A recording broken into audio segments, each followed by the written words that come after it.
1 number প্ৰশ্নত কৈছে প্ৰতিটো সংখ্যাকে ইয়াৰ মৌলিক উৎপাদকবোৰৰ গুণফল হিচাপে প্ৰকাশ কৰা। তো 1 নম্বৰ প্ৰশ্নত আছে 140।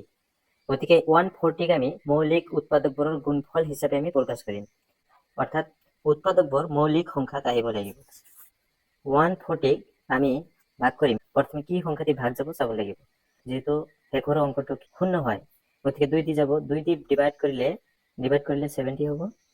আকৌ 2 দি যাব 35, আকৌ যদি কৰা হয় 2 দি নাযায়, যেহেতু শেষৰ অংকটো আছে 5, গতিকে 5 দি যাব, 5 দি ডিভাইড কৰিলে কিমান বাৰ হ'ব? 5 × 7 35। গতিকে এই কেইটা হ'ল 2, 2, 5, 7 মৌলিক সংখ্যা হয়।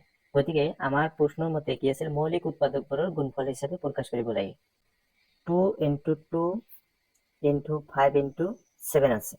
ইয়াতে এটা বস্তু লক্ষ্য কৰিলে হ'ল যে 2 দুটা আছে, গতিকে এইটো আমি এনেদৰে লিখিব পাৰিম 2 to the power 2 × 5 × 7।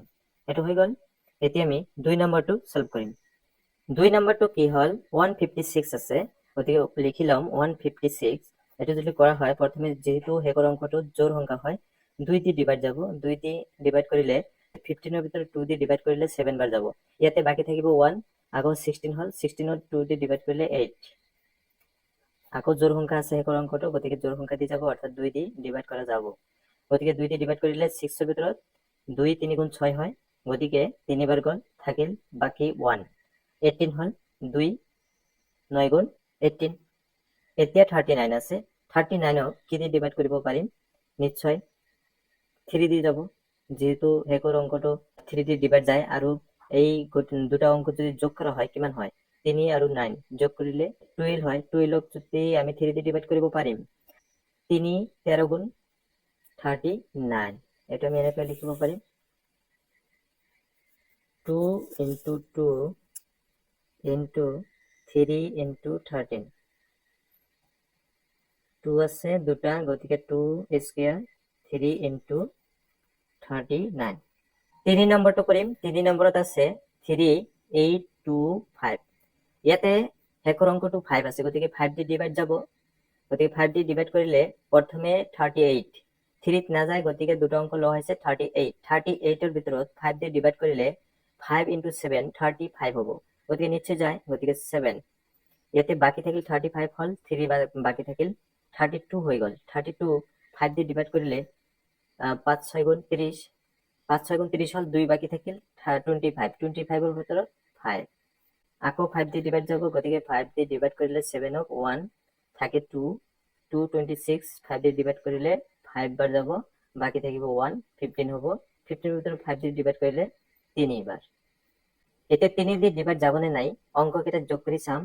3 যোগ 5 8 1 9, গতিকে 3 দি ডিভাইড যাব, যেহেতু 9 পাইছো, গতিকে 3 দি 9ক ডিভাইড কৰা যায়, গতিকে 3 দি ডিভাইড কৰিলে 3 5 × 15, 3ৰ ভিতৰত 1 হৈ গ'ল।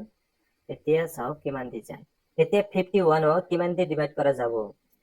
2 দিটো নাযায়, যেহেতু বেজোড় সংখ্যা এইটো হয়, গতিকে আমি 3 দি চাম। 3 দি নিশ্চয় যাব, 5 + 1 6 হ'ব, 6ক আমি 3 দি ডিভাইড কৰিব পাৰিম, গতিকে 3 দি ডিভাইড কৰিলে একবাৰ যাব, বাকি থাকিব 2 21, 21ৰ ভিতৰত 3 ডিভাইড 7, গতিকে হৈ গ'ল। এতিয়া আমি লিখি ল'ম আগৰ দৰে। ইয়াতে 5 আছে দুটা, গতিকে 5 স্কয়াৰ, 3 আছে দুটা, 3 স্কয়াৰ 17 হৈ গ'ল। 4 নম্বৰত আছে, 4 নম্বৰত 5005। গতিকে প্ৰথমে আমি ইয়াক মৌলিক উৎপাদকবোৰ উলিয়াই ল'ম, অৰ্থাৎ 5005 কি দি ডিভাইড কৰিব? নিশ্চয় শেষৰ অংকটো 5, গতিকে 5 দি ডিভাইড যাব, 5 ডিভাইড 1 আৰু 0 0, 5ৰ ভিতৰত 1, 7 দি যাব, গতিকে 7 1 থাকিল 3 30, 7 4 × 28 থাকিল 2 21, 21ৰ ভিতৰত 7 3 × 21, 11 দি যদি 13ক পূৰণ কৰা হয়, 13ক পূৰণ কৰিলে 143, অৰ্থাৎ 5005ক আমি মৌলিক সংখ্যাবোৰ পাইছো 5 × 7 × 11 × 13। এতিয়া 5 নম্বৰটো কৰিম 7429, এইটো কৰিম, অৰ্থাৎ 7429। 17 দি যাব পাৰে। 4 দিয়ে যদি পূৰণ কৰা হয় 68 হ'ব। 68 হোৱাৰ পিছত ইয়াতে বাকী থাকিব 6, গতিকে আৰু এটা অংক লৈছো 62। 62 17 যদি ভাগ কৰা হয় 3 বাৰ নিশ্চয় যাব, যেহেতু আৰু কম হৈছে 62 3 বাৰ, গতিকে 3 বাৰ গৈছে, 3 বাৰ যোৱাৰ পিছত 51 হয়, গতিকে 62 আছিল, গতিকে 11, গতিকে 11 ইয়াতে বাকী আৰু 9 119 119 কেইবাৰ যাব হয় 7 দি যায়, গতিকে ইয়াতে 7 লিখি দিছো।